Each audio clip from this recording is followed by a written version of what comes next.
Hi, welcome to another edition of Startup Stories, the monthly chat with entrepreneurs about their journey, challenges and experiences. My name is Rachel and I'll be your host again today. We're back at Studio Start in Leuven with an audience from who will be taking questions at the end. And for anybody following online, ask anything in the chat and we'll address them at the end. My first guest speaker today is Linde Stifter, who is a trained midwife and started TILIA babywearing. TILIA babywearing specializes in products to carry your baby around. The products are carefully designed based on years of experience, expertise, are produced with the attention to safety, comfort, and a stylish look. Because as their slogan goes, life is too short to wear a boring baby carrier. We're also joined by Hendrickx and Michiel Vandendriessche, co-founders of Raccoons. Raccoons is a technology group focused on innovation and disruptive technology.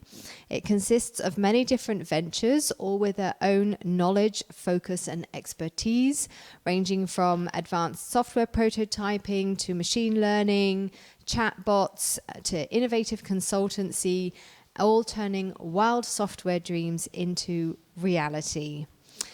I'm going to dive straight into a first question because I'm very curious. Linde, tell us a little bit about your professional background and how did the idea come about for your business? Okay, so I'm a trained midwife.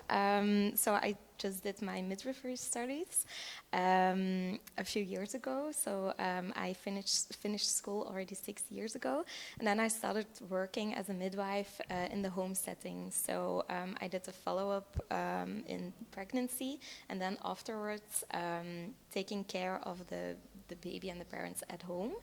And then baby carrying is a big part of just development and making your day easier as a parent. Right. But at that point, so 6 years ago, there was not so much possibilities for baby carriers, and especially baby carriers who are also easy in use and just nice materials, and that also looked nice. Mm-hmm. And that's why I thought, okay, I will do it myself. All right. So that's how it all started. It was very low key then, and just on the side because I worked as a midwife then, of course. Right. And then when years went by, it just grew and grew, and now it's my full-time day job. Wow, so, yeah. Nice, cool. And Sam and Michiel, I was also told that you have known each other since you were very, very young. That's correct. And you've started a few enterprises and had a few ideas. So I was wondering if you can tell us a little bit more about that as well, and then, you know, how that journey has ended up with Raccoons. Okay, so I think the very first enterprise was when we were 11 years old. We had a browser game, a text-based browser game, which all the students in our classroom played. And we sold the digital currency to advance in the game and to buy weapons and attack other players. Cool. We sold them on the playground of the school, and that's where we together we made our first 50 euros, I think. Yeah, wow. So that was our very first startup. But the first real startup was Scola. And Scola was a teacher-student platform, but specifically for music schools. So for it's in Dutch it's called the DKO, deeltijds kunstonderwijs, or part-time art school, I guess. Yeah. And it was like a system to follow up students, to give homework, to assign tasks. And so, because teachers mostly see the students once a week to give the 1 hour lesson in the class. But we wanted to have more interactions between the student and the teacher, and that's where we built the digital online platform called Scola. Nice. And from Scola, we saw that the music schools, there was one problem, and that is they don't have a lot of money and they're not very digitalized. Right. So we saw this is not really the market that we want to advance in and we want to focus on. And that's when we started with another idea, and that's maybe interesting for Sam to elaborate on.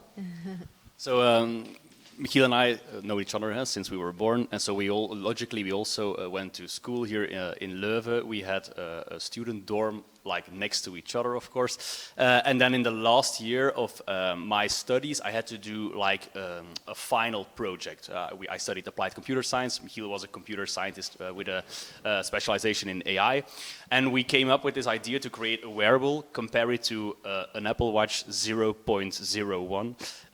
But it's specifically focused on seniors living at home who are probably single, they are living at home. And we wanted to create something that would put them capable of staying at home longer before going to like a nursing home.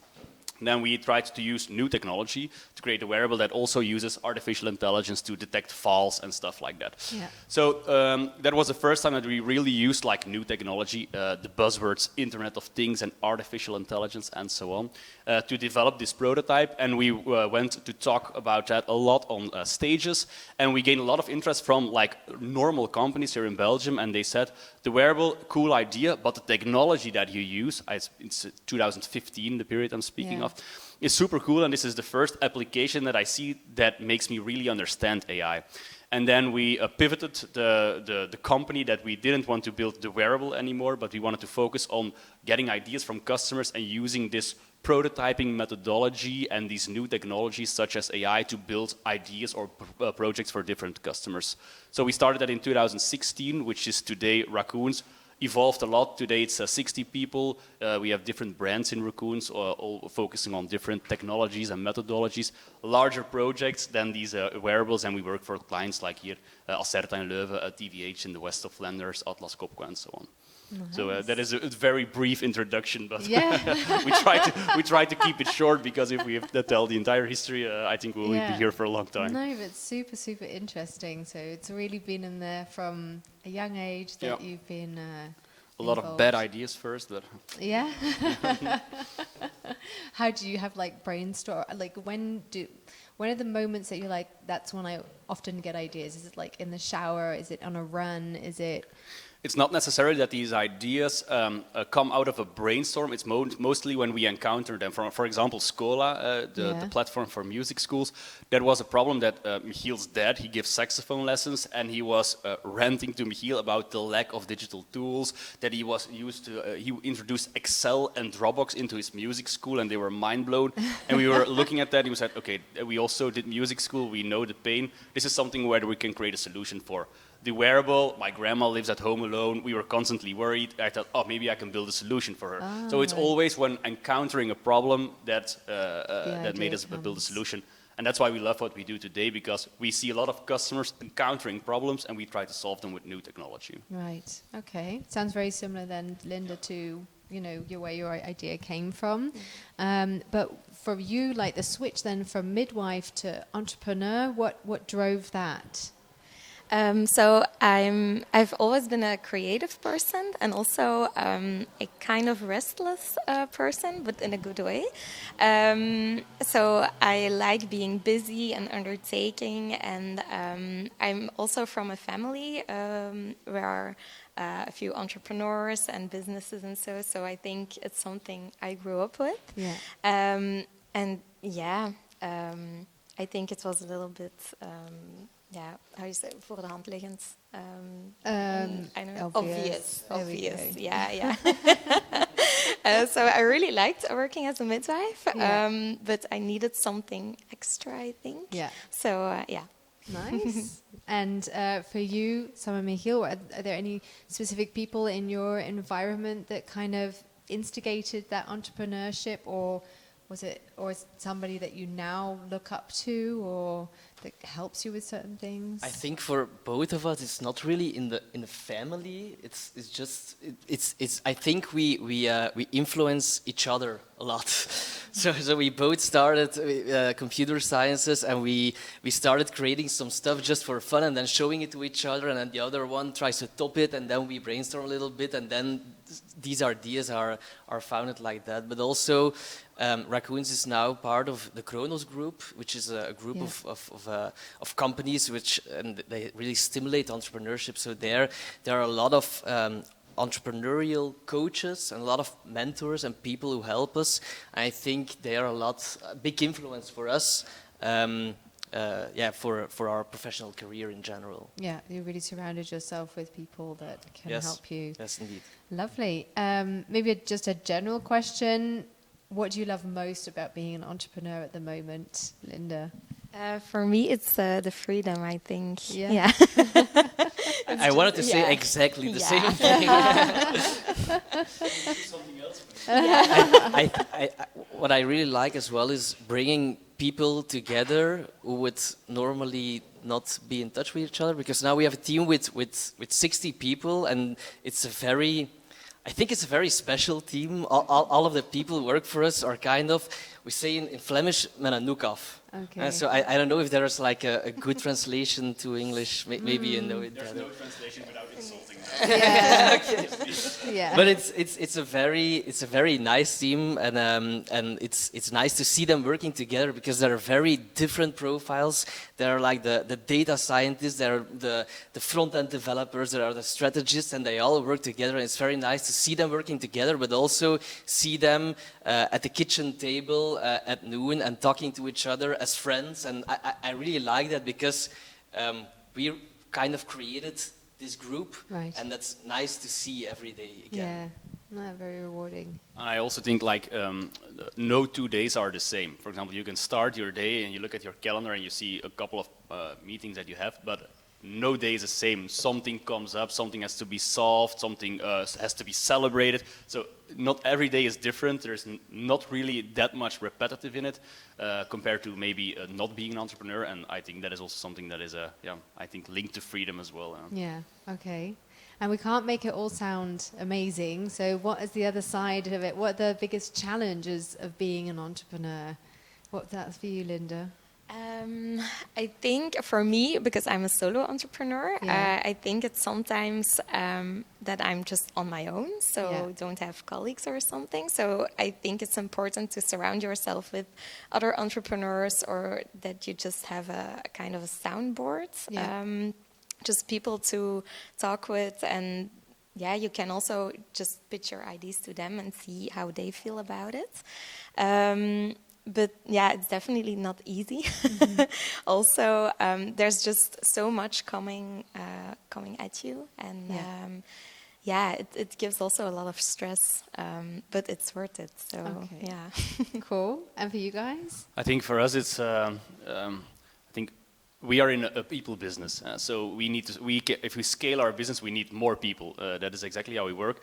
The problem is, of course, working with a lot of people also gives some frictions, maybe some problems with that. Someone who was going to start on a project, but something came up. So it's that constant struggle, of course, that is not always, of course, that easy to solve it. We're also not the very best people managers. We have other strengths, I guess, and that makes it challenging. But also, everyone comes to us with their problems. Basically, all employees, all customers, everyone, if they come to us, it's mostly because they have a problem. Yeah. And I think, so it's a lot of problem solving and decision making, and that sometimes it can be really challenging as well. Yeah. Sounds actually similar then, problem Yeah. solving. But the good thing is that we're in it together, basically. Yeah. So we cannot say we're in it alone, like you said. So that's a big advantage, I guess. Yeah, you share the load.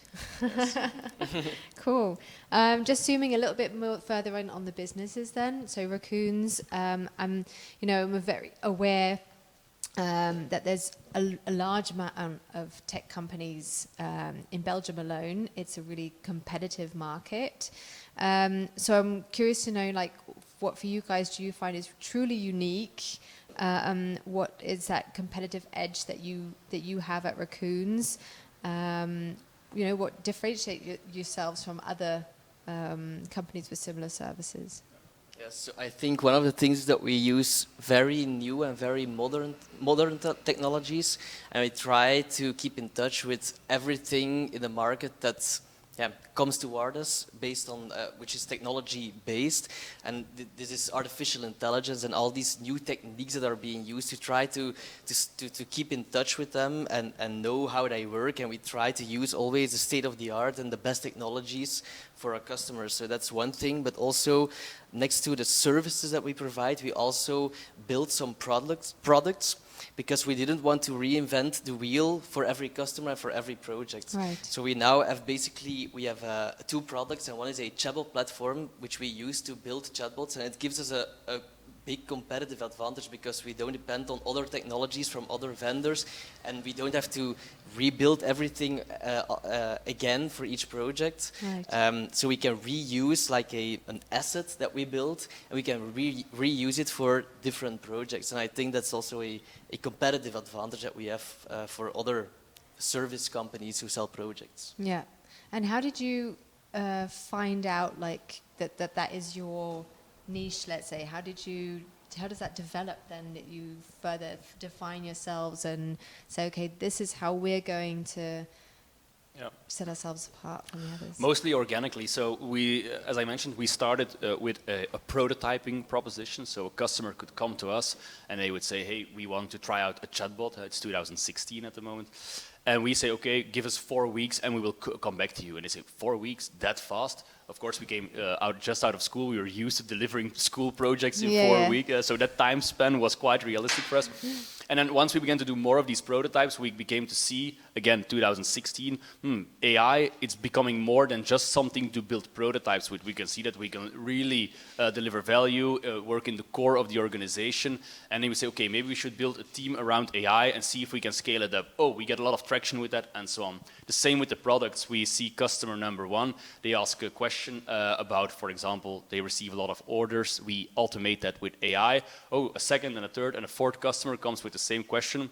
Maybe we should build a product around this. Nothing exists like that, and so on. So it's always organically by noticing it in the market and getting feedback from customers. It's rarely coming again out of a brainstorm. Maybe we should try that. That will work. It's always organically at us. I'm seeing a pattern in the fact that you guys are very observant in what's going on. And yeah, absolutely. That's because also we have a lot of different clients and a lot of different projects at the same time, which gives us that broad view of the technology market, and we're not focused on one specific thing. So. Yeah.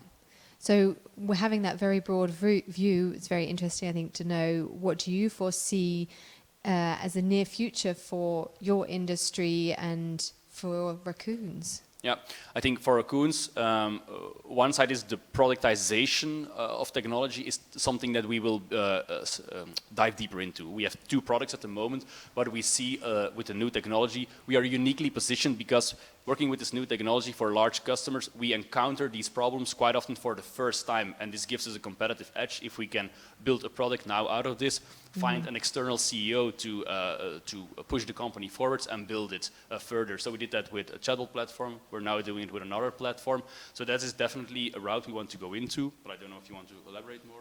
Yeah, and also just look at new technologies and see how new technologies can help for businesses in Belgium and beyond. And so we just look at what is coming towards us and where should we invest in, which technologies should we embrace. I thought there was a problem. There was another screen. Which technology should we embrace, and that's what we constantly do, basically. Yeah. So products and technologies, and see how we can use them in projects. And do you think then that other companies similar to you are also going to be further moving with these productizations, let's say, or is that something that is specific to Raccoons? Yeah. No. It depends, because with Raccoons we have quite a broad proposition, a broad range of technologies, and what we see, sometimes competitors are focused on one area. For example, they are only doing, I don't know, mobile apps and so on. So they don't really encounter these different technologies. Also, building products is super hard. I mentioned 2 products. Of course, before that there were 10 failed product ideas out of that. So it's super hard. It's also super costly. It's also something that we can really start doing now because we reached a little bit of scale and a little bit of a network, but it's super hard to do. I think there are some very good examples here in Belgium of agencies who started with a service to building projects for others and merged or put another company next to it with a product. So it's not something new, and I think it's a trend that will keep on coming. Cool. Nice. So you spoke a little bit about the culture, the people, the lunchtime table. I'm curious, what else can you say about the culture at Raccoons, and how do you develop that? Is it something you actively do? Are there certain things that you do to enforce that? Yeah. On the one hand, again, organically. So when we started, we were 22, 23. So we were super young. We hired a lot of young people. So the culture was immediately young. During noon, we have a large outside space where we played soccer and so on. So it's quite a young and semi-chaotic culture that organically exists still today. But on the other hand, we have a very, a passionate team, not only about the project, but also about each other. There are a lot of initiatives that we don't coordinate, but they come to us and they say, hey, is it okay if we organize a Christmas party? Yeah, sure. Okay, what budget do we have? Okay, this budget. And it's all initiatives that they organize themselves. If we look at the calendar, there's a shared calendar with outside of office hours activities. Every week there are like 3 activities that are going on, from going to a bar, mostly the most famous activity to do, but doing a sport activity, a cycling team, a Saturday, and so on. So it's all these initiatives that come up, I hate the word, but come up bottom up, that really drives the vibe and passion at Raccoons. But for example, every time a new person starts, we just hired someone who comes from the States, a quite, I'll call it serious corporate, and he came to our offices, and after 3 days he said, it's something to get used to. It's different than my other company, but I like the vibe. And he loosened up a button. So nice. We worked very hard to bring structure in the chaos, because in the beginning it was very chaotic and a lot of young people, and it was loud, and it was a lot. But then we knew if we want to grow the company and be better and have a more professional delivery, we have to have more structure, more processes, more professionalism in general, more a good project delivery. And that's what we worked on the past, I guess, 4 years or so, and it's getting better and better every year, and we try to have the balance between like the really fun environment but also the professionalism. And I think we're starting to we're starting to find a balance. We're starting to nail it, basically, to have it a very fun and fun to work culture, but also a team of very professional people who build very good and qualitative projects. Yeah. Cool. And do you have a very vigorous selection procedure to find people that are like-minded? Like, how does that work? Yeah, so one of the questions we ask is, what do you do with technology in your free time? Because a lot of people say, I have a professional background in it, or I studied it and I did some school projects. But we always ask, what did you do in your free time? Because that, when people do stuff with technology in their free time, we know that there is a passion. It's not just a job, or it's not just a student course or something like that. It's something that they really want to do, and and it's something that we always have done, and that's something that to this day, and also when we were students and before that, and we're always busy with these things. And I think we think that's one of the most important things for everyone in our team. Yeah, cool, lovely. Okay, I'm going to move over to TILIA baby wearing for a bit now. Linde, so how is this business growing? You're a solo, but still growing in other ways. And what are for you like the focus areas at the moment, and possibly even like the growing pains of the company at this stage? Yeah, so in the beginning, when I started TILIA baby wearing, it was very naive, actually. Oh, right. Why is that? I just thought, I will do it on the side, just no problem, without any plan, any skills regarding entrepreneurship, because I'm a midwife, and in midwifery school, you don't learn anything about the business side. So I was very reckless at that point, because at first I didn't even know that I had to have the number. How do you say KBO number? Just to start a business. So that's how naive I was. But then you grow and you learn. And then at some point, I made a switch to being fully self-employed, also with TILIA. And now it's selling through the website, so it's product-based. So I develop baby carriers. At first, I made them myself. It were the very simple ones. But then at some point, it wasn't possible anymore because it was just too much, and I can't sew baby carriers all day and all night. But did you know how to sew? Yeah. Okay. So I learned it when I was like in the puberty, 15, and I wanted to make my own clothes. So that's how it started. Okay. So I know how to sew, and then it started with very simple models, and then it developed through some more difficult types of baby carriers.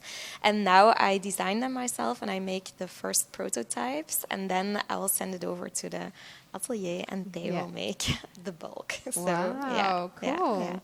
So you're selling through the website. Are there any like plans to then grow that? So now I'm currently focusing on moving the sales B2B. So I'm working with a few retailers now, so baby concept stores mostly, and they sell the products in their stores. So that's something I want to grow further in, also because I'm scaling up the production, and so it's also possible at the moment because the production can go up. I can just expand those customers, so those shops and retailers to sell the products through. Wow, it sounds like a lot. So I'm assuming like marketing for your own website, setting up agreements with commercial partners to sell, then setting up the channels then for those orders to the production. Yes. What am I missing? I know. At this point it's manageable, just barely. Okay. I'm just working a lot, but I really like what I'm doing. So at this point, it's no problem at all. In the future, those marketing and sales is something I want to get some help with other people or employees or freelancers, just to see just to take over some bit of me, because the designing part and the creative part I really like doing myself. So Oh, nice. Is there any other specific project or ideas that you're thinking about also in that expansion, or? For now, it's mainly the baby carriers, because I also learned through also having a pop-up store over here in Leuven. Oh, wow. That as well. Okay. That I should just, smaller, make my collection smaller instead of wider, because it just works so much better. So now I'm focusing just mainly on the baby carriers, and that's it. And I also see that the sales are just going up and up. Oh, and wow. The it's Could actually you have going more better. Then? And I think the marketing and just the focus is much better, instead of having a focus on a lot of different products. So narrowing the focus. And that works very good. So that's what I'm planning. And then also some collaborations with other midwives, midwifery practices, physiotherapists, those things. So broadening the distribution network. Wow. So going further on that, narrowing the focus, in my mind, the pool of parents is huge, so for potential markets. But in my experience as a marketer, the more you can precisely define your audience, the better. How have you defined your audience, and how has that maybe changed? So I think the positive thing is, as being a midwife and being around parents all the time, especially in their own home surroundings, I saw a lot of the things that parents feel very important. They think that's very important. And all those feedback and just all that information I took in the designing process. So I think that was a lot. And then also yeah, I have a marketing coach, so that's very, nice. very useful. It's through Stad Leuven because they offer it as a entrepreneur. Also for you, it's free. Yeah. So it's very interesting. Yeah. And it's a one-on-one coaching for a few hours. And now every few months we will just reconnect and see how things will go. And then I just made a very clear persona of what my customer is. And then I can target them very efficiently. Yes. Yeah. Oh, Yeah. super. Yeah. Glad to hear that. Yeah. I'm wondering then, like in general, did you, I'm just addressing all of you, did you have any struggles in establishing your product or your service? Did, you know, somebody or something specifically help you in that? Linda, if you can... I think it's just a lot of trial and error. I think I've made 30 baby carriers or something. Right. And then... and how many made the cut? Yeah, one. Just the current one. Just yeah, the one. yeah. And then Wow. making adaptations all the time. But I think that's part of the development. So it's just normal. Yeah. Yeah. I think that's a big struggle. Yeah. And for you guys? I think for us, what really helped us in the beginning is we gave, and it is typical in our sector, of course, but we gave a massive amount of presentations about technology, about stuff that we built. There were and are millions of events everywhere in Belgium and Europe and so on. And we tried to get on stage as much as possible to present about a technology or something that was relevant to the event. And that also allowed us to get a lot of feedback from the audience, talking with potential customers there, getting feedback. They say, oh, I saw something about AI, super cool, but I want this and this. Is that possible? And that gave us a lot of new ideas to work further on and to target another market and so on. So, Yeah. Also show stuff that we do in Belgium for Belgian customers, not showing some presentation of what Coca-Cola US or Apple or Google is doing, because companies in Belgium, okay, it's very nice and it's very cool and very good, but if company wants to, for example, apply artificial intelligence, they want to see how it works for their business, in their sector, and for their competitors. And that's why we really showed a lot of demos on stage about things that we built for Belgian companies with these new technologies. And that gave a much clearer overview of the possibilities than just showing, let's say, random cases from big companies in the US, for example. Yeah. Okay, good advice. Yeah, and also for me, I think focus groups work very well. So I just put together a few of my ideal customers and also midwives and baby wearing consultants. And then we just go very in-depth regarding how a baby carrier should feel and look and things that are important. Also production rise, materials, fabrics that are used. That's also something I find very useful. Cool. All right. Going further on that advice, what advice would you give to people who are having problems building their own first startup, or to those who have an idea but don't really know how to take those first steps or where to start? What advice would you guys give?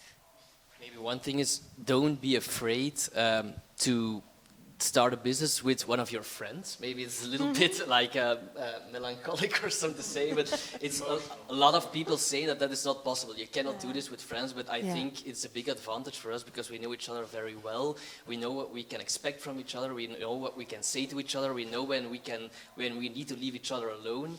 And I think a lot of people say, don't start it with friends, and my advice would be, do it with friends. Okay, nice. I don't know if that translates, but step away from the drawing board as soon as possible. For example, you're a good example of that. I meet a lot of people who have an idea and are afraid of sharing it. Some are like concerned that people will laugh at them, but that's not what I mean. It's more like, it's my idea and I don't want someone else to steal it. Yeah. Everybody has ideas. Execution is the most difficult. Like you built 10 prototypes, you showed it to hundreds of people and gained a lot of feedback, and that made your product successful. I meet a lot of people and they say I have an idea, and I see them 6 months later and they didn't do anything with it because they didn't show it to anyone, explain it to anyone, talk to anyone. And it's by doing that that maybe someone comes up and says, hey, if you build it, I want to buy it if you change this. Or, super cool idea, you're a tech person, I'm more a business person.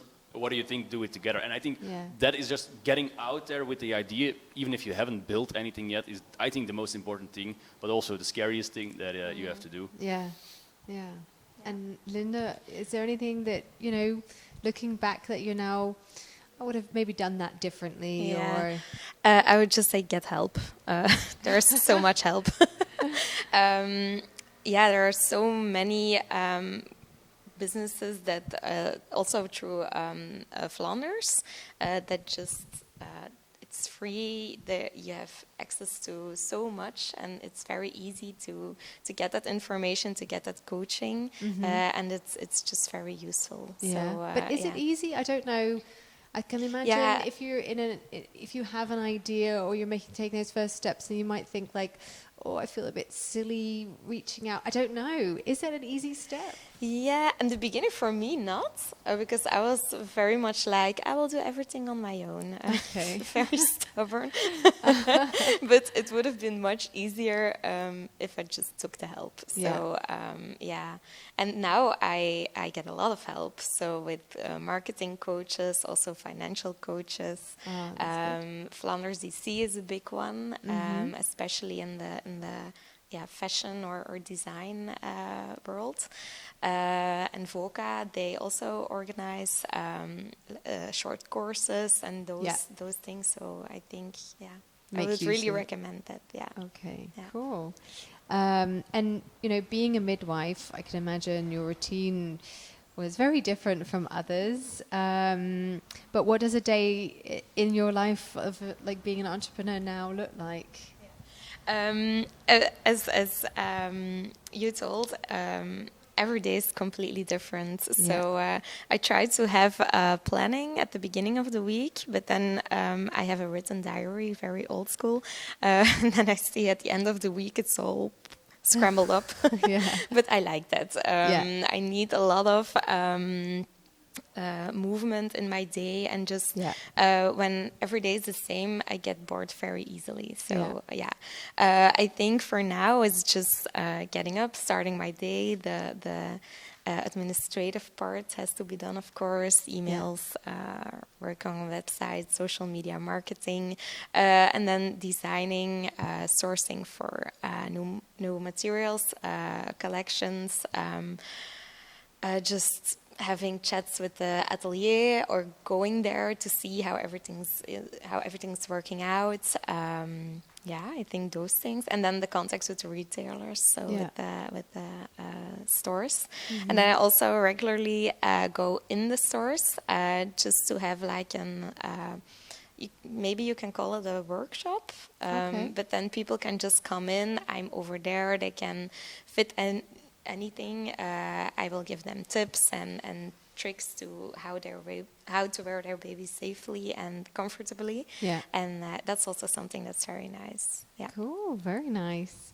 For you guys, I'm curious, are there any common characteristics that you see in yourself and in other entrepreneurs that might be like a key to success or something? I think, and that's maybe something that we struggled with in the beginning, is willing to delegate. And it sounds silly, but in the beginning we were tech people. So in the beginning we were selling projects, developing projects, managing the projects, showing it to customers, doing aftercare, doing everything. When we started, we were with 4 people. But then when years passed by, and in the beginning we didn't maybe do that soon enough, but it's delegating stuff to other people. For example, now we have people who are responsible for managing projects. We have people responsible for selling. We have people responsible for that, and that allows us to scale. So at the moment we are nearly having the good organization that everybody has its own responsibility that will allow us to scale to the next level. But building that organization is difficult, but willing to delegate stuff and not being scared of delegating, because you always, especially in the beginning, think you can do it better, but that's not always true, allows us to scale. Okay.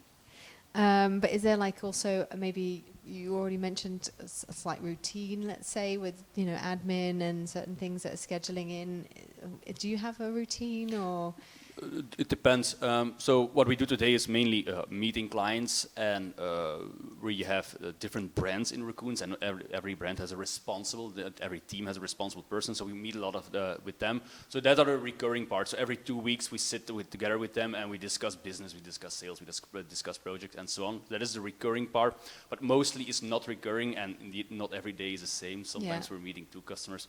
I don't know, in the west side of Flanders. The other day we were at the office and doing some admin, for example. So sometimes we're here. Doing interviews. It's also following up on projects, see if the customers are still happy, if there are problems, trying to solve them, because we're responsible for these projects. So these are things that we do as well. And like I said, in general, it's a lot of problem solving. If a customer has a problem, trying to solve it. If an employee has a problem, trying to solve it. So it's a lot of meeting with people and help them with that. Yeah, cool. I'm very curious, being tech experts, do you have any hacks for like organizing or other things that you think like, well, why are not more people doing this? It's a simple tool. I guess we kind of built our complete organization in the past year around, or all our projects or project delivery around one tool, and that it's ClickUp. So maybe someone has heard about ClickUp. Yes, it's a very nice project management tool, but it can do a lot more than that as well. And basically every project, but also how we sell projects, how we write proposals, everything that we do is basically managed in ClickUp right now. And it's a very, very nice way to organize your work. Yeah, cool. No, we're very enthusiastic about ClickUp. Yeah. And Linde, anything that you can share that you've experienced that you think, oh, that's been really handy, or? Not really a tech person. No, a more visual person. Yeah, visual. I have a whiteboard. And that's an where actual I put whiteboard. Yeah, and I just put not an everything online on one. it. No, not an online one. I have a Pinterest board online, but yeah. And then when I have just then I have a clear vision on. Yeah, like a vision board. Like, okay, that's what I'm going for. Yeah, but more focused business-wise. Yeah. Okay, cool. Right, I'm going to move over and see if there are any questions that have come through. I'm seeing one question. What is the one thing that helped you most when starting your business? Anybody want to tackle that one? I think I briefly tackled that one. Then it was giving a massive amount of presentations, because it gave us loads of feedback, but I don't know if you have another one. Yeah, I think that's basically it. It's presentations, but also the mic holder. But it's also partnering with organizations like Leuven Value Network and AFT and all these kinds of organizations where they have conferences, they have forums and stuff like that, where you can talk about your startup to students, to other people, and that's how how you make yourself known to the outside world. Yeah. Those are, I think, then, are they geared around students specifically? So somebody who's not a student anymore, are they still being, could they still go there and get advice, or where did those people go to? Yeah, it's not like the student conferences, but like other conferences we've talked, and in a lot of tech conferences we had booths where we had demos of our projects, and we showed it to a lot of people, and then it's a kind of networking that every entrepreneurship is talking about, which is always very important. Yeah. Okay. And Linde, for you, one thing that maybe helped you the most? I think overcoming the imposter syndrome. Okay. I think everyone has it, or a lot of entrepreneurs have it. And just being aware that you're self-sabotaging a lot. And once you are aware of that, then I think it's easier to overcome it, and then it helps you grow. Yeah. Cool. We also had a lot of trouble with that, because we graduated, and the day we graduated, Michiel had still one exam we had to do, but that was the day that we found it. So we were 23, and we were discussing with like major companies, and we constantly had the feeling of, what are we doing here? Yeah. Why are these people listening to us? Way over our heads. Sam sold the first project and he said we have to deliver this in 2 weeks. And I said that I have an exam in 3 days first, so I cannot work on this project before I have this last exam first. So I was a little bit mad there, but it all turned out fine. It was our first project and it was delivered on time. It's a very good story. Okay, let's see what else. Took a course in entrepreneurship at school. The academic theory is good, but what would you recommend us to give a first step in creating a business? I think find an idea that you're really passionate about. Don't be an entrepreneur because you want to be an entrepreneur, but be an entrepreneur because you have something that you really want to do and you have like a very good idea that you think I want to invest all my time in this. And I think that's something that you did as well. It's so I think that's the first thing that you need to do is find something you're really, really passionate about and then go all in on that. Yeah. Cool. How did you come up with your brand name? Oh, that's a good one. Raccoons. Raccoons, yeah. Where did that come from? We wanted it to be an animal, so that was part one of the 1 hour brainstorm. Okay. And then We need an animal. We were thinking, okay, what are the characteristics? Characteristics. Voila, that was the word I'm looking for. That defined us, and it was mainly curiosity is one thing, being inventive and so on. And apparently raccoons are mainly in America very hated because they get in people's trash. And American people have the craziest ways to keep them out because whatever they do to keep the raccoon out of the trash cans, they always find a way. They're very curious, they're very innovative, and those are the characteristics, whoa, that was a good one, that really define us, and it sounded pretty cool, so especially with a British accent, so that's why we chose it. Yeah. Nice. And for you, TILIA? For me, not so much of a story. TILIA actually means my name, but in Latin. So looking back and maybe not so out of the box, but okay. I like a name. Yeah, I like it. So yeah, as long as it responds well with what you're doing and your audience. Yeah. Okay, nice. Sheldon asks, are we also having sustainability strategy in our workplace? Does it mean if we have a sustainable vision in our company? Perhaps, yeah. Okay. If yes and no. We try to, if possible, we try to take it into account. For example, most of our people, especially we have in IT, everybody has a car because they have to meet a lot of customers, and we try to promote EVs as much as possible. So everybody drives electric if possible. But also other stuff, for example, together with Vlaams Brabant here, we're doing like the fiets test, the bicycle test. So everybody receives a bike for 4 weeks for going from home to the office to see if they would switch it up for their car. So that's something. But also, especially for our business, we work a lot with artificial intelligence. And as you might know, AI consumes a lot of power to train these AI models. So it's also becoming an increasingly more trend to try to reduce your carbon if you train these AI models, to take it into account as well. So that is also becoming a parameter that is becoming increasingly more popular as well. Okay. So, Cool. And for TILIA, are there any initiatives more around sustainability? I think everything regarding just production itself, the use of materials, so it's all organic materials. The production is locally in Brussels. Nice. Just thinking packaging-wise, no plastics. So I think, mostly recycled materials. Yeah.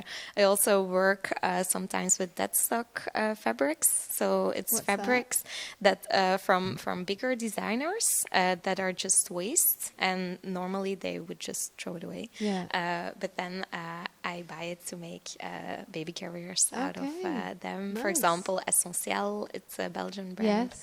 𝗟𝗲𝘂𝗃𝗃𝗁𝗏. There's a few because it's not a lot of fabric. No. But then there are limited edition collections. So you can say that they were co-created by 𝗟𝗲𝘂𝗃𝗃𝗁𝗏. Super smart. You can put it on the label. Not sure if Dries likes that, but okay. TILIA and 𝗟𝗲𝘂𝗃𝗃𝗁𝗏. In partnership with... Okay, I can't see any other questions online. Are there any other here in the studio? Or did you ask them online? Okay. All right, yes? Sorry.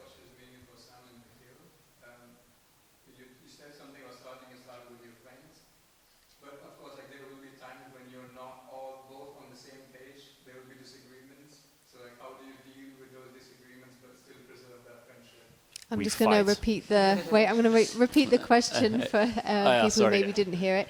So the question was, being in an organization with a friend, having started something, you're not always going to see eye to eye. How do you overcome possible differences in opinion? Yeah. The good thing is that we've known each other for 29 years, literally born and lived in the same street. So we know each other really well. We know each other's boundaries, and we have some unwritten rules. For example, when we go home later and we see each other a lot in our free time, we don't really discuss business. Sometimes, of course, it happens, but we try to not talk about that. And in the last 29 years, and maybe I'm forgetting something, but I think we never really had a fight. We had an argument, but not an argument that lasted after the night, for example. So I think it's just...